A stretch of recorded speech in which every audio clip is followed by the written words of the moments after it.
एक बार की बात है, एक गांव में एक बूढ़ा आदमी रहता था जिसका नाम था शंकर।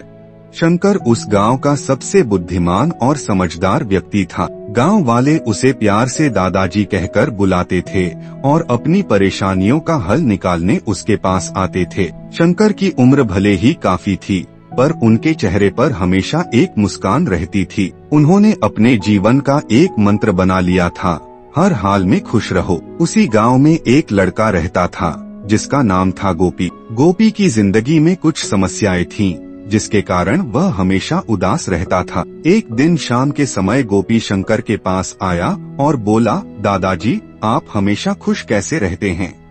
मेरी जिंदगी में तो दुख ही दुख हैं। मैं खुश रहना चाहता हूँ, पर समझ नहीं पाता कि यह कैसे मुमकिन है। शंकर ने गोपी की बात ध्यान से सुनी और अपनी वही मधुर मुस्कान के साथ बोले, बेटे, जीवन में उतार चढ़ाव तो स्वाभाविक हैं। कभी सुख होता है, कभी दुख, यह तो जीवन का नियम है। पर जीवन को खुशी से जीना एक कला है और यह कला सीखनी पड़ती है।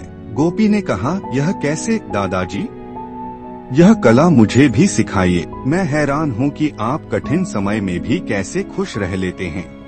शंकर ने कहा, एक कहानी सुनाता हूँ, तुम समझ जाओगे। फिर शंकर ने अपनी कहानी शुरू की। कई साल पहले मैं भी तुम्हारी तरह था गोपी। मेरा जीवन खुशहाली से भरा था। मेरी पत्नी राधा मेरी जिंदगी थी। हम दोनों बहुत खुश थे। हम साथ में हंसते, गाते और छोटी छोटी खुशियाँ बांटते थे। पर एक दिन अचानक राधा बीमार पड़ गई। उसकी बीमारी इतनी गंभीर थी कि वह मुझे छोड़कर इस दुनिया से चली गई। उसका जाना मेरे लिए एक बड़ा आघात था। मैं दिन रात रोता और उदासी में डूबा रहता। हर पल उसकी यादों में खोया रहता। मेरा जीवन सूना लगने लगा, जैसे सब कुछ खत्म हो गया हो।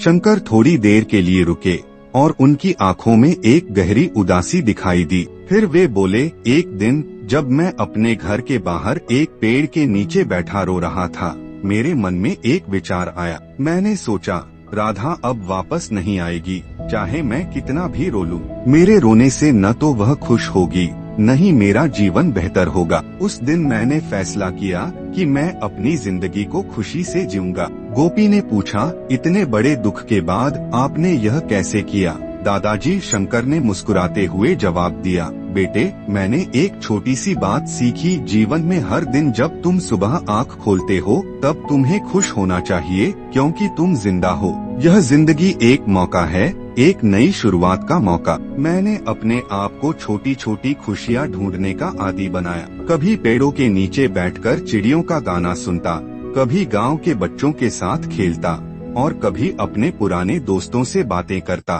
मैं हर दिन में कुछ न कुछ अच्छा ढूंढता। गोपी ने पूछा, पर दादाजी, जब जीवन में बुरा समय आता है, जब सब कुछ गलत होता है, तब कैसे खुश रहा जाए? शंकर ने जवाब दिया, बुरा समय तो जीवन का हिस्सा है। मैंने एक बात सीखी है, जब बुरा समय आता है तो मैं सोचता हूँ कि यह समय भी गुजर जाएगा। कुछ भी स्थायी नहीं है, न सुख न दुख। जब बुरा समय होता है, मैं अपना ध्यान अच्छी चीजों पर लगाता हूँ। जैसे अगर मेरे पास पैसा नहीं है, तो मैं सोचता हूँ कि मेरे पास यह सुंदर प्रकृति है, मेरे पास दोस्त हैं और मेरी सेहत है। मैं उन चीजों के लिए भगवान का शुक्रगुजार करता हूँ। गोपी ने शंकर की बातों को गहराई से समझा। उसने अपने जीवन में भी इस मंत्र को अपनाया और छोटी छोटी चीजों में खुशी ढूंढने लगा। धीरे धीरे उसकी उदासी कम हुई और वह भी खुश रहना सीख गया।